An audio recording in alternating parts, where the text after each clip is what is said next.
a war chosen by one man, to be very blunt. Let us speak plainly.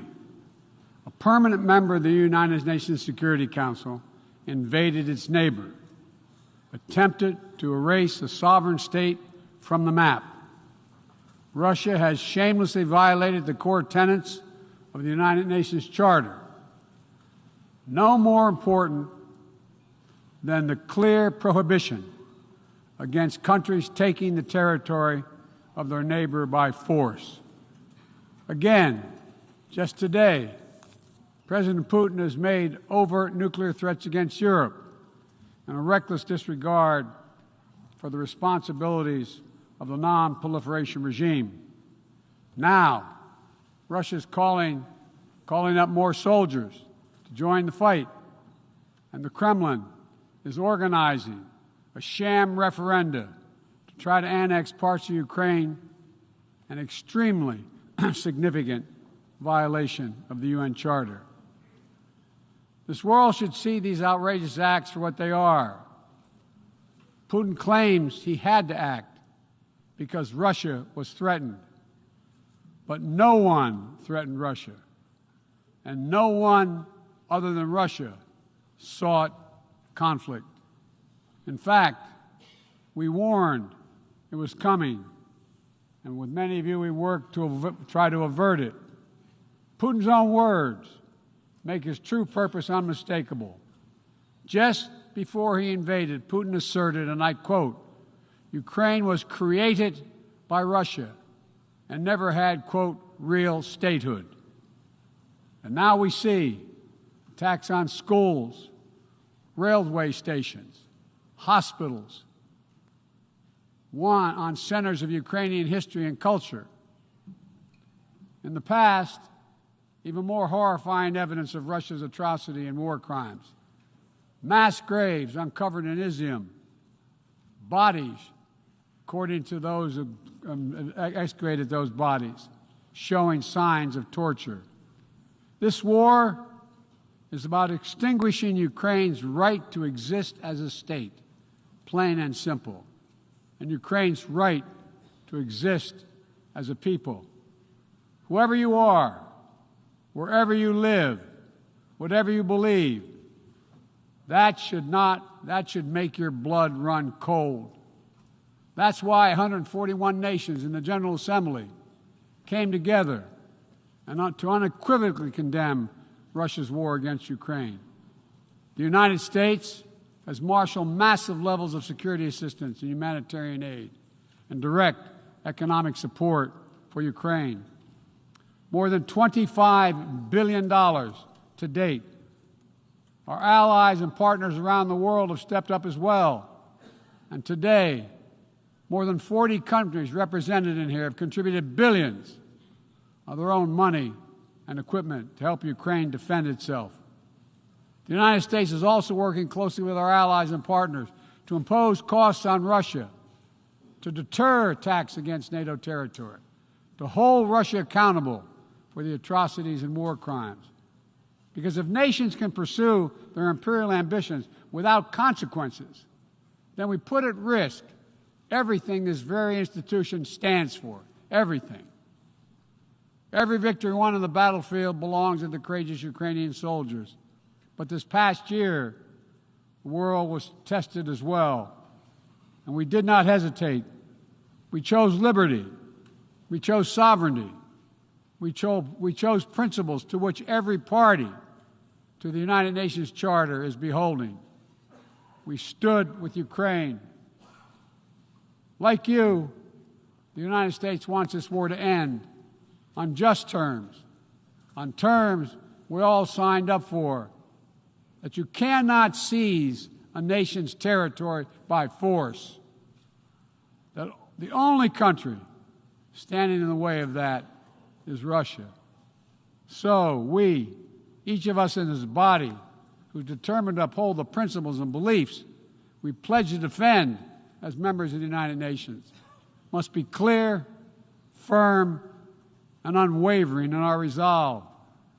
Ukraine has the same rights that belong to every sovereign nation. We will stand in solidarity with Ukraine We will stand in solidarity against Russia's aggression, period. Now, it's no secret that in the contest between democracy and autocracy, the United States and I, as President, champion a vision for our world that's grounded in the values of democracy. The United States is determined to defend and strengthen democracy at home and around the world because I believe democracy remains humanity's greatest instrument to address the challenges of our time. We're working with the G7 and like-minded countries to prove democracies can deliver for their citizens, but also deliver for the rest of the world as well. But as we meet today, the UN Charter's very basis of a stable and just rule-based order is under attack by those who wish to tear it down or distort it for their own political advantage. And the United Nations Charter was not only signed by democracies of the world, it was negotiated among citizens, dozens of nations with vastly different histories and ideologies, united in their commitment to work for peace. As President Truman said in 1945, the UN Charter, and I quote, is proof that nations like men can state their differences, can face them, and then can find common ground on which to stand, end of quote. That common ground was so straightforward, so basic, that today 193 of you, 193 member states have willingly embraced its principles. And standing up for those principles for the UN Charter is the job of every responsible member state. I reject the use of violence and war to conquer nations or expand borders through bloodshed, to stand against global politics of fear and coercion, to defend the sovereign rights of smaller nations as equal to those of larger ones, to embrace basic principles like freedom of navigation, respect for international law, and arms control. No matter what else we may disagree on, that is the common ground upon which we must stand. If you're still committed to a strong foundation for the good of every nation around the world, then the United States wants to work with you. I also believe the time has come for this institution to become more inclusive so that it can better respond to the needs of today's world. Members of the UN Security Council, including the United States, should consistently uphold and defend the UN Charter and refrain from the use of the veto, except in rare, extraordinary situations, to ensure that the Council remains credible and effective. That is also why the United States supports increasing the number of both permanent and non-permanent representatives of the Council. This includes permanent seats for those nations we have long supported and permanent seats for countries in Africa, Latin America, and the Caribbean. The United States is committed to this vital work. In every region, we pursued new, constructive ways to work with partners to advance shared interests, from elevating the Quad in the Indo-Pacific to signing the Los Angeles Declaration of Migration and Protection at the Summit of the Americas, to joining a historic meeting of 9 Arab leaders to work toward a more peaceful, integrated Middle East, to hosting the U.S.-Africa Leaders Summit in this December. As I said last year, the United States is opening an era of relentless diplomacy to address the challenges that matter most to people's lives, all people's lives. Tackling climate crisis, as the previous speaker spoke to, strengthening global health security, feeding the world. We made that priority, and 1 year later, we're keeping that promise. From the day I came to office, we've led with bold climate agenda. We rejoined the Paris Agreement, convened the major climate summits, helped deliver critical agreements on the COP26. We helped get 2/3 of the world's GDP on track to limit warming to 1.5 degrees Celsius. And now, I've signed a historic piece of legislation here in the United States that includes the biggest, most important climate commitment we have ever made in the history of our country, $369 billion. toward climate change. That includes tens of billions in new investments in offshore wind and solar, doubling down on zero-emission vehicles, increasing energy efficiency, supporting clean manufacturing. Our Department of Energy estimates that this new law will reduce U.S. emissions by 1 gigaton a year by 2030, while unleashing a new era of clean energy-powered economic growth. Our investments will also help reduce the cost of developing clean energy technologies worldwide, not just in the United States. This is a global game changer, and none too soon. We don't have much time. We all know we're already living in a climate crisis. No one seems to doubt it after this past year. Much of Pakistan is still underwater, needs help. Meanwhile, the Horn of Africa faces unprecedented drought. Families are facing impossible choices, choosing which child to feed and wondering whether they'll survive. This is the human cost of climate change, and it's growing, not lessening. So, as I announced last year, to meet our global responsibility, my administration is working with our Congress to deliver more than $11 billion a year to international climate finance, to help lower-income countries implement their climate goals and ensure a just energy transition. The key part of that will be our PEPFAR plan, which will help 500 million people in especially vulnerable countries adapt to the impacts of climate change and build resilience. This need is enormous. So let this be the moment we find within ourselves the will to turn back the tide of climate devastation, and unlock a resilient, sustainable, clean energy economy to preserve our planet.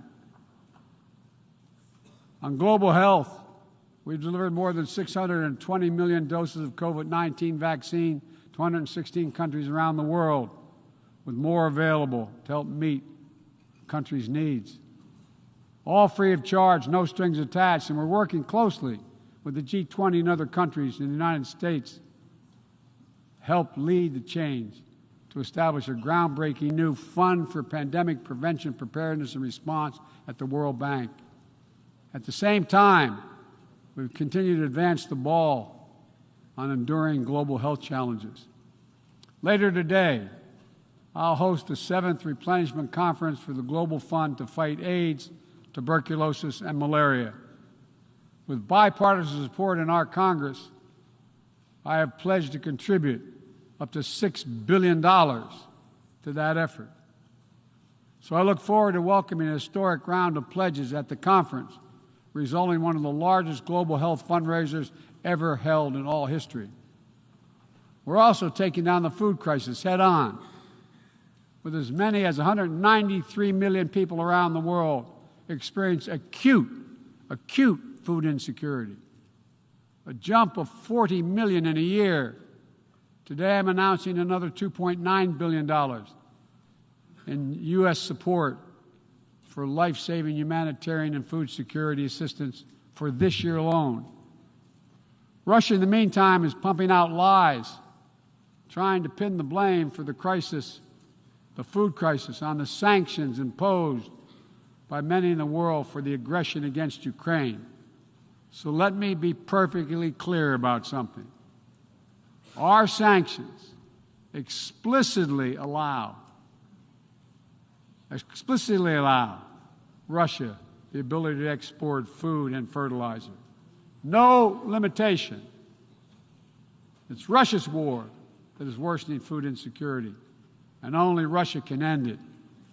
I'm grateful for the work here at the UN, including your leadership, Mr. Secretary General, establishing a mechanism to export grain from Black Sea ports in Ukraine that Russia had blocked for months, and we need to make sure it's extended. We believe strongly in the need to feed the world. That's why the United States is the world's largest supporter of the World Food Program, with more than 40% of its budget. We're the leading support of the UNICEF efforts to feed children around the world. To take on a larger challenge of food insecurity, the United States introduced a call to action, a roadmap eliminating global food insecurity, that more than 100 nation member states have already supported. In June, the G7 announced more than $4.5 billion to strengthen food security around the world through USAID's Feed the Future initiative.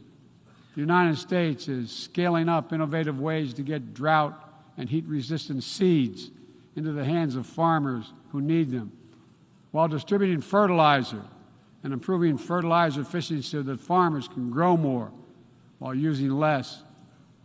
And we're calling on all countries to refrain from banning food exports or hoarding grain while so many people are suffering. Because in every country in the world, no matter what else divides us, if parents cannot feed their children, nothing else matters if parents cannot feed their children. As we look to the future, we're working with our partners to update and create rules of the road for new challenges we face in the 21st century. We launched the Trade and Technology Council with the European Union to ensure that key technologies are developed and governed in the way that benefits everyone. With our partner countries and through the UN, we're supporting and strengthening the norms of responsible state behavior in cyberspace, and working to hold accountable those who use cyber attacks to threaten international peace and security. With partners in the Americas, Africa, Europe, and the Middle East, and the Indo-Pacific, we're working to build a new economic ecosystem where every nation gets a fair shot, and economic growth is resilient, sustainable, and shared. That's why the United States has championed a global minimum tax, and we will work to see it implemented so major corporations pay their fair share everywhere. It's also been the idea behind the Indo-Pacific Economic Framework, which the United States launched this year with 13 other Indo-Pacific economies. We're working with our partners in ASEAN and the Pacific Islands to support a vision for a critical Indo-Pacific region that is free and open, connected and prosperous, secure and resilient. Together with partners around the world, we're working to secure resilient supply chains that protect everyone from coercion or domination, and ensure that no country can use energy as a weapon. And as Russia's war riles the global economy, we're also calling on major global creditors, including the non-Paris Club countries, to transparently negotiate debt forgiveness for lower-income countries, to forestall broader economic and political crisis around the world. Instead of infrastructure projects that generated huge and large debt without delivering on the promised advantages, let's meet the enormous infrastructure needs around the world with transparent investments, high-standard projects that protect the rights of workers and the environment, keyed to the needs of the communities they serve, not to the contributor. That's why the United States, together with fellow G7 partners, launched a Partnership for Global Infrastructure and Investment. We intend to collectively mobilize $600 billion in investment through this partnership by 2027. Dozens of projects are already underway. Industrial-scale vaccine manufacturing in Senegal, transformative solar projects in Angola, first-of-its-kind small modular nuclear power plant in Romania. These are investments that are going to deliver returns not just for those countries, but for everyone. The United States will work with every nation, including our competitors, to solve global problems like climate change. Climate diplomacy is not a favor to the United States or any other nation, and walking away hurts the entire world. Let me be direct about the competition between the United States and China. As we manage shifting geopolitical trends, the United States will conduct itself as a reasonable leader. We do not seek conflict. We do not seek a Cold War. We do not ask any nation to choose between the United States or any other partner. But the United States will be unabashed in promoting our vision of a free, open, secure, and prosperous world and what we have to offer communities of nations. Investments that are designed not to foster dependency, but to alleviate burdens and help nations become self-sufficient. Partnerships not to create political obligation, but because we know our own success. Each of our successes increased when other nations succeed as well. When individuals have the chance to live in dignity and develop their talents, everyone benefits. Critical to that is living up to the highest goals of this institution, increasing peace and security for everyone, everywhere. The United States will not waver in our unrelenting determination to counter and thwart the continuing terrorist threats to our world.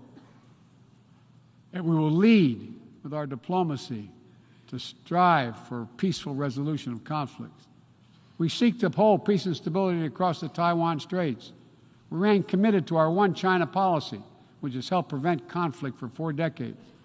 And we continue to oppose unilateral changes in the status quo by either side. We support an African Union-led peace process to end the fighting in Ethiopia, restore security for all its people.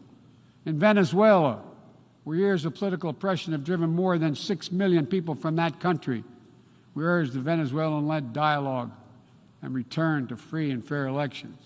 We continue to stand with our neighbor in Haiti as it faces political, fueled gang violence and an enormous human crisis. And we call on the world to do the same. We have more to do. We'll continue to back the UN-mediated truce in Yemen, which has delivered precious months of peace to people that have suffered years of war. And we will continue to advocate for lasting negotiating peace between the Jewish and Democratic State of Israel and the Palestinian people. The United States is committed to Israel's security, full stop.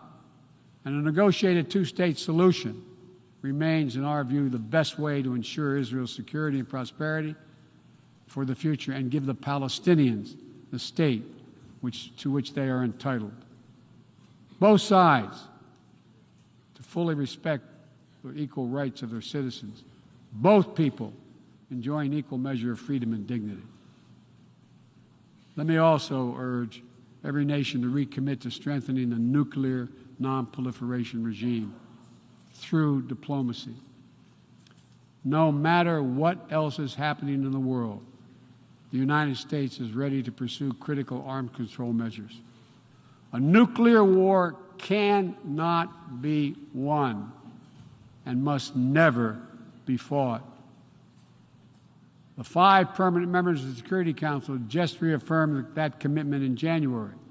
But today, we're seeing disturbing trends.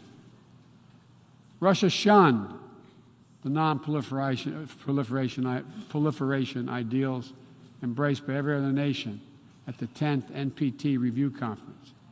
And again today, as I said, they're making irresponsible nuclear threats to use nuclear weapons. China is conducting an unprecedented, concerning nuclear buildup without any transparency. Despite our efforts to begin serious and sustained diplomacy, the Democratic People's Republic of Korea continues to blatantly violate UN sanctions. And while the United States, if Iran steps up to its obligations, the United States is clear. We will not allow Iran to acquire a nuclear weapon. I continue to believe that diplomacy is the best way to achieve this outcome. The non-proliferation regime is one of the greatest successes of this institution. We cannot let the world now slide backwards, nor can we turn a blind eye to the erosion of human rights. Perhaps singular among this body's achievements stands the Universal Declaration of Human Rights, which is the standard by which our forebears challenged us to measure ourselves. They made clear in 1948, human rights are the basis for all that we seek to achieve. And yet today in 2022, fundamental freedoms are at risk in every part of our world, from the violations in Xinjiang detailed recent reports by the Office of UN and U.S. reports detailing by the U.S. High Commissioner, to the horrible abuses against pro-democracy activists and ethnic minorities by the military regime in Burma, to the increased repression of women and girls by the Taliban in Afghanistan. And today, we stand with the brave citizens and the brave women of Iran who right now are demonstrating to secure their basic rights. But here's what I know. The future will be won by those countries that unleash the full potential of their populations, where women and girls can exercise equal rights, including basic reproductive rights, and contribute fully to building a stronger economies and more resilient societies, where religious and ethnic minorities can live their lives without harassment and contribute to the fabric of their communities, where the LGBTQ plus community, individuals, live and love freely without being targeted with violence, where citizens can question and criticize their leaders without fear of reprisal. The United States will always promote human rights and the values enshrined in the UN Charter in our own country and around the world. Let me end with this. This institution, guided by the UN Charter and the Universal Declaration of Human Rights, is at its core an act of dauntless hope. Let me say that again. It's an act of dauntless hope. Think about the vision of those first delegates who undertook a seemingly impossible task while the world was still smoldering. Think about how divided the people of the world must have felt with the fresh grief of millions dead, the genocidal horrors of the Holocaust exposed. They had every right to believe only the worst of humanity. Instead, they reached for what was best in all of us, and they strove to build something better. Enduring peace, comity among nations, equal rights for every member of the human family, cooperation for the advancement of all humankind. My fellow leaders, the challenges we face today are great indeed, but our capacity is greater. Our commitment must be greater still. So let's stand together to again declare the unmistakable resolve that nations of the world are united still, that we stand for the values of the UN Charter, that we still believe by working together we can bend the arc of history toward a freer and more just world for all our children, although none of us have fully achieved it.